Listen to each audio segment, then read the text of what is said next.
fait un overview rapide de ce qui s'est passé dans l'année sur Weir et quelques petites annonces de ce qui va se passer dans les mois à venir. On va analyser ce qui s'est passé sur 3 axes assez simples.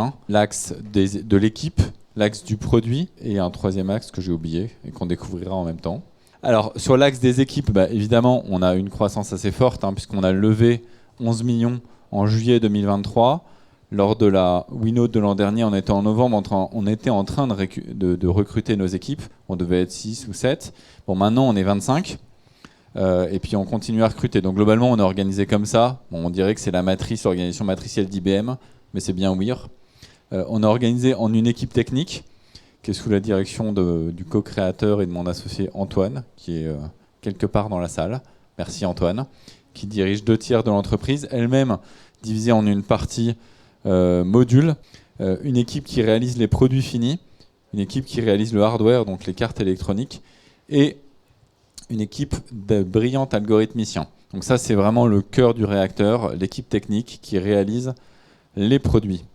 Ensuite, on a l'équipe qu'on appelle chez nous support, mais en fait, concrètement, il y a 2 membres du COMEX, Camille, qui est notre chief of staff, et Gabriel, qui est notre CFO.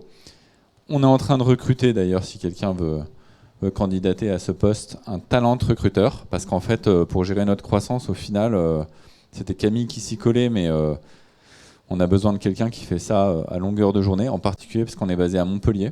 Donc, Montpellier, il fait beau, mais on n'arrive pas forcément à attirer tous les talents qu'on veut. Donc il y a quelqu'un qui va s'occuper du recrutement chez nous.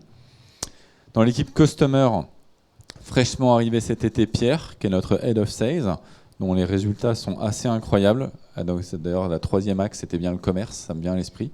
Qui a maintenant, qui va recruter un avant-vente avec lui. Pour l'instant, c'est moi qui fais office d'avant-vente. C'est moi qui discute avec les clients sur les caractéristiques produits. Et dans son équipe, il va faire un duo avec un avant-vente. Et Leïla, que vous connaissez déjà peut-être, qui est notre Head of Sales, Head of Com, pardon. Ensuite, 2 petites pré-annonces, en fait. Je m'auto-spoil, puisque on a une équipe US, comme vous le voyez. On va démarrer la partie US de Weir, d'abord avec un BizDev, et ensuite en montant une équipe complète avec un General Manager et d'autres BizDev. Et deuxième annonce avant l'annonce, on avance d'1 an notre roadmap spatiale, et on commence donc à recruter l'équipe qui va autour de la partie spatiale, avec Kevin qui nous rejoint, qui nous vient de Thales Alenia Space et qui était au CNES avant.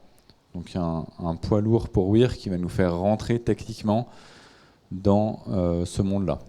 Voilà, côté produit, l'an dernier, on cherchait donc à faire un produit terrestre qu'on appelait la V2, qu'on pensait être la version ultime et qu'on allait garder pendant 3 ans avant de tirer nos satellites. En fait, comme toute start-up qui se mérite, on s'est bien mis le doigt dans l'œil.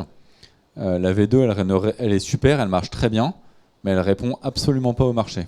Donc en fait, avec Pierre, à partir d'août, on s'est mis à pitcher nos clients en leur expliquant qu'on allait mettre 4 gateways, des modules V2, etc.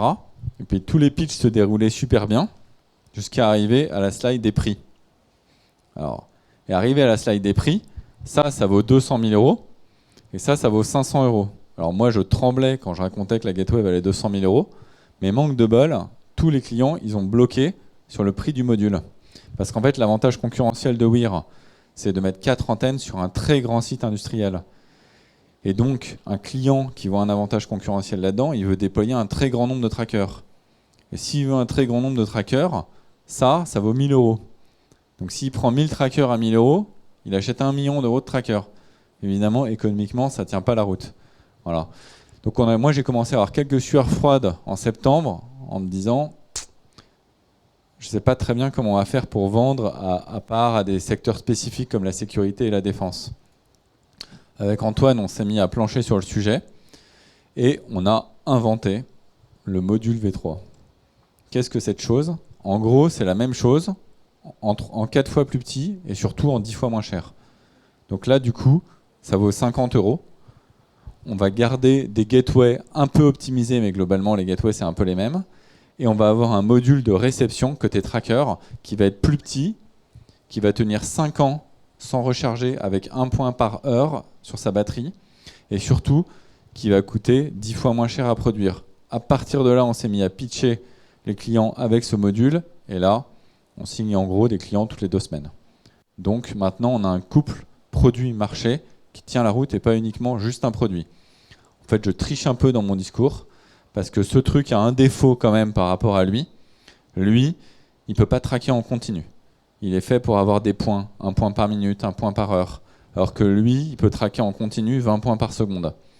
Donc le module V2, il servira par des applications spécifiques du style un drone, mais 98% des usages dans l'industrie, c'est 1 point par heure. Et ce module répond à ce besoin. Et puis il y a la vision que vous connaissez déjà peut-être, qui est de miniaturiser vraiment ça en un ASIC qui fait 8 mm par 8 mm, de mettre les gateways dans des satellites. Et là, on n'est pas cher, on n'a plus besoin d'infraterrestres, et on est partout, tout le temps, et on adresse le marché donc de 800 et quelques milliards. Rien que ça. Dernier axe, du coup, le commerce. En fait, on a commencé à commercialiser du coup avec du retard. Le temps de comprendre tout ça, avoir un couple produit-marché qui tient la route. Mais ça se passe extrêmement bien. On discute à peu près avec 150 clients sur 4 mois, ce qui n'est pas trop mal. On a un pipe à peu près de 15 millions et on a un peu plus de 2 millions de deals sous signature. Donc concrètement, au 31 décembre, on aura signé 2 millions de deals. Ça ne veut pas dire qu'on aura fait 2 millions de chiffres. On aura signé 2 millions de deals qui vont s'étaler sur 1 an ou 2. Voilà. Bon, dans les secteurs à forte traction, c'est l'industrie, la smart city et les infra critiques et un peu de sécurité défense. Voilà. Et pour que vous fassiez une idée des usages très concrets, on a des clients qui veulent équiper des robots qui inspectent des canalisations. On a des clients qui veulent potentiellement traquer des flux dans les laboratoires. Peut-être qu'il est dans la pièce et qu'il se reconnaîtra. On a des clients qui veulent traquer des machines à forte valeur. Alors bizarrement, on a 3 clients qui veulent traquer des clés à molette connectées. Avec Pierre, au premier call, on pensait qu'on n'avait pas compris, mais s'il y a un enjeu. Et on a des clients qui veulent traquer des véhicules de l'armée, analyser des signaux, etc. Donc c'est assez divers. En fait, chaque entreprise un peu grosse qu'on appelle, elle a toujours un besoin indoor, et au final, elle va nous solliciter pour faire quelque chose.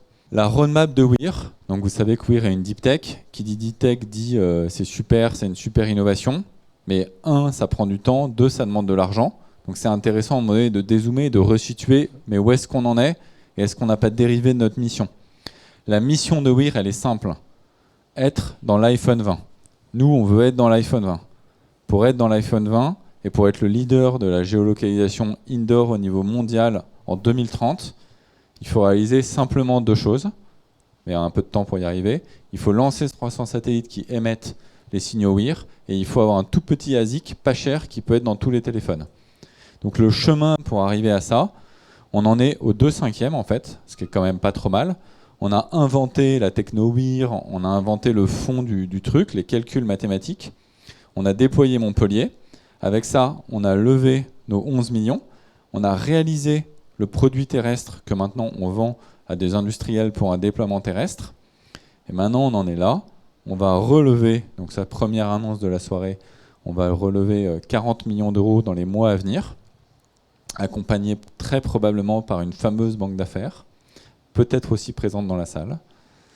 Et pour faire quoi ? Pour un plan sur 2025-2027 qui consiste à réaliser l'ASIC, pour le coup, à miniaturiser le récepteur et à envoyer en orbite nos 4 premiers satellites à des fins de test. Donc très probablement, mi-26, on aura 4 sats en orbite et on pourra étudier pendant 6 à 9 mois les signaux Weir et vérifier que tout va bien quand on est en spatial. Évidemment, en parallèle, on continuera à vendre nos solutions sur Terre aux industriels. Ensuite, ce sera un peu le grand moment dichotomique de Weir. Soit tout s'est déroulé parfaitement bien, et là, on lève 300 millions, on fait notre série B, on envoie nos satellites et c'est parti. Soit il y a eu un caillou dans la chaussure, du genre la ionosphère qui nous empêche de recevoir nos ondes ou je ne sais quoi. Bon, moi, je pense qu'il n'y en aura pas, mais on verra bien. Et on restera en terrestre. Mais l'idée, c'est d'aller vers la série B, lever 300 millions, déployer notre constellation de satellites en 2028-2029, et en 2030, on est le GPS 2.0, on rentre au Nasdaq évidemment, et on a 500 millions d'utilisateurs, ça coule de source. Voilà, et pour finir, au-delà de la roadmap elle-même, 3 petites annonces que j'ai déjà réalisées, donc ça fait flop ce slide. On va donc démarrer notre série A avec quand même 9 mois d'avance, hein, parce qu'on a atteint notre objectif avec 9 mois d'avance. Le module V3 est prêt, le couple du marché marche. Le programme spatial, vous verrez une très grosse annonce dans un mois. Il y a de bonnes raisons pour lesquelles il est avancé en fait au final de 9 mois. Donc on démarre notre série A maintenant. On va essayer de la closer en juin 2025. Deuxièmement, après 3 voyages avec Camille aux États-Unis, on a fini par comprendre comment on faisait pour ouvrir une filiale aux US et où est-ce qu'il fallait la mettre. Donc on ouvre précisément à Palo Alto dans les semaines à venir et on y place notre bureau américain, peut-être associé à un fonds US à la levée, peut-être pas, on va voir. Et évidemment, on démarre du coup la roadmap spatiale, on recrute un poids lourd du domaine et vous verrez, on a une très belle signature de contrat dans ce secteur qui sera annoncé dans quelques semaines. Ben voilà, je vous remercie et on peut retourner à nos petits fours.